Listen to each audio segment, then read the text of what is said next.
Welcome to this YouTube channel. I'm Francis Chen. This is the YouTube channel of K-Leaders. And this is the first video we have. I'm very glad to invite my friend Carmen to start off. Carmen.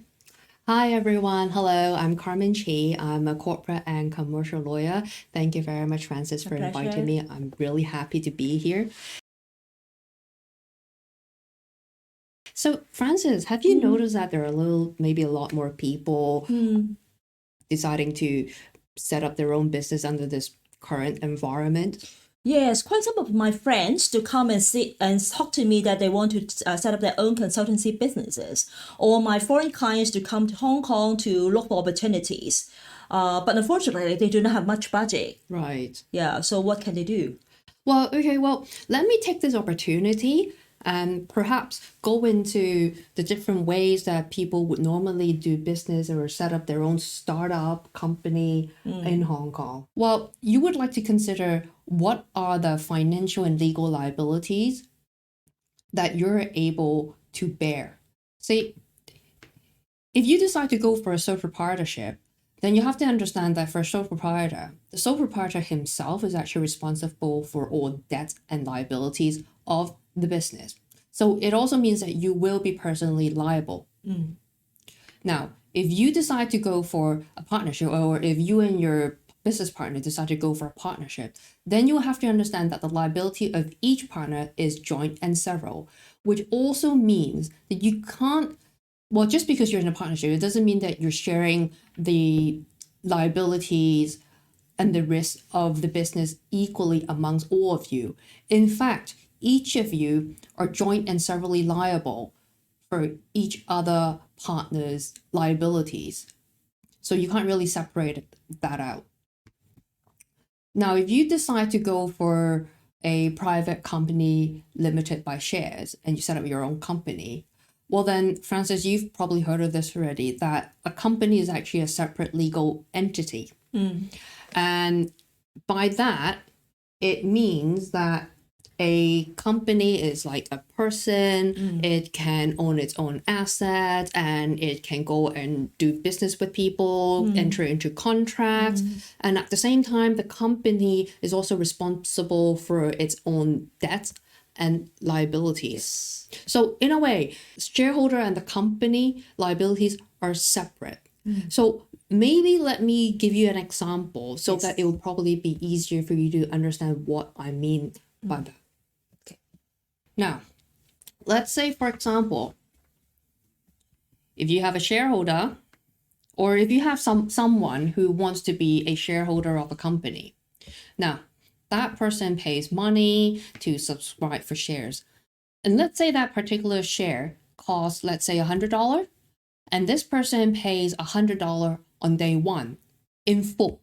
Okay. Now, in return, this person becomes a shareholder. So the name is put into the register of shareholder, and this person receives a share certificate.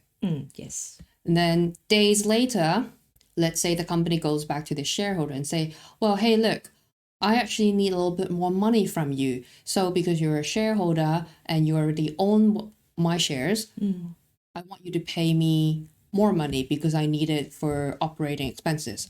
So do you really need to make the additional payment for that share, which you've already paid in full? Well, under the company's ordinance, the answer is no. If you've already paid for your share in full, then you don't have to make any additional payment for your shares. I think the company ordinance to require every private company limited by shares to have at least one shareholder.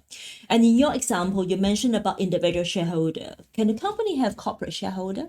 Well, actually, that's a very good question, Francis. Well, of course, you've also heard of company having subsidiaries, right? So yes, of course, a company can be a shareholder, likewise for a person. But the more interesting question that I get asked quite a bit is whether a child or someone under 18 years old can be a shareholder. Yes, I think it's a question of mine too, because I want to have my niece to be a shareholder. But can that occur? Well, you know what? I think before I answer that question, let us understand what are the responsibilities of a shareholder. And I think once you understand that, then you would probably know whether you should let your niece become a shareholder. Yes, please. So what are the responsibility of a shareholder? Now, generally, for a shareholder, they're not really involved in the day-to-day operation of the company. Instead, this is actually down to the directors. But as a shareholder, they will want to make sure that the company is actually performing financially. So they are there to monitor the company's performance. And as you all know, a company must hold an AGM, annual general meeting, each year, right? So each year the shareholder will need to attend, and they do need to participate, and they do need to vote on important matters, such as appointing directors, appointing auditors, and reappointing auditors.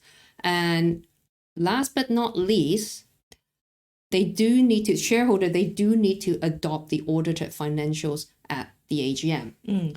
Now, so given what I've just presented and just showed you, I think it might be a bit of a challenge if we have a child being a shareholder of a company. But of course, I understand that sometimes people might use a company to purchase assets, and they would want to make sure that the child will have some sort of interest in the asset. So that's why they want the child to become a shareholder.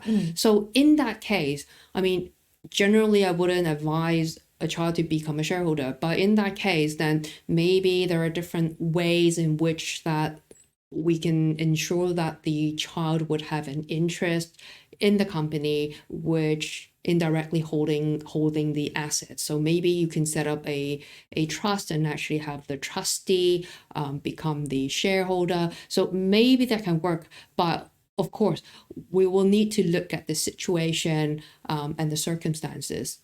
Oh, trust is a good topic. Actually, I think many of the audience would like to know about trusts. Maybe you can cover this in your next section. Yeah, sure, gladly. Oh, thank you. We're looking forward to it. So you talk a lot about shareholder. So what about directors? Well, you know what? Director is certainly an interesting topic, but why don't we take a break and then we'll talk about directors in our next episode. Yes, please join us in the next section. Thank you, Carmen. Thanks, everyone. Bye-bye. Thank you for watching this video. If you like it, please give us a like and subscribe and share with your friends. Look forward to your continued support. See you next time. Bye-bye.